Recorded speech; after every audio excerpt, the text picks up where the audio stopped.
ఈరోజు ఇబ్రాహీంపట్నం నియోజకవర్గం Ibrahimpatnam municipality BRS party కైవసం చేసుకోవడం జరిగింది.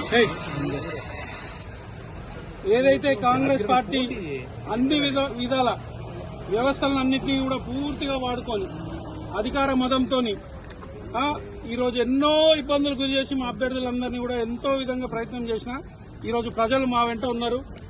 ఈరోజు బీఆర్ఎస్ పార్టీని దాదాపుగా 13 వార్డులలో గెలిపించి మ్యాజిక్ ఫిగర్ దాటడం జరిగింది.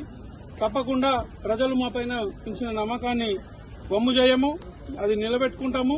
తిరిగి రేపు 2 సంవత్సరాల తర్వాత జరగబోయే ఎన్నికల్లో బీఆర్ఎస్ పార్టీ ఈ ఇబ్రాహీంపట్నం నియోజకవర్గంలో జెండా ఎగరేస్తుందని చెప్పి ఈ రోజు జరిగిన ఈ ఎన్నికలకు నిదర్శనం అని చెప్పి నేను ఈ సందర్భంగా తెలియజేస్తున్నాను.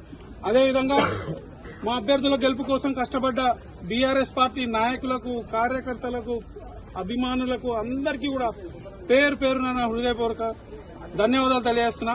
వారందరు లేనిది, వారి కష్టం లేనిదే ఈరోజు ఈ విజయం సాధ్యం కాదు.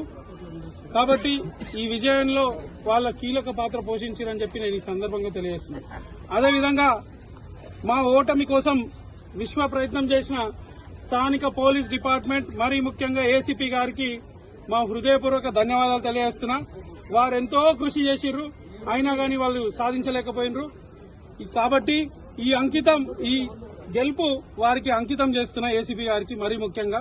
అదేవిధంగా మా గెలుపు కోసం ఎంతో కష్టపడ్డ మల్రెడ్డి ఆగంరెడ్డి గారికి, మిగతా స్థానిక ఎమ్మెల్యే గారికి అందరికీ కూడా నా హృదయపూర్వక ధన్యవాదాలు.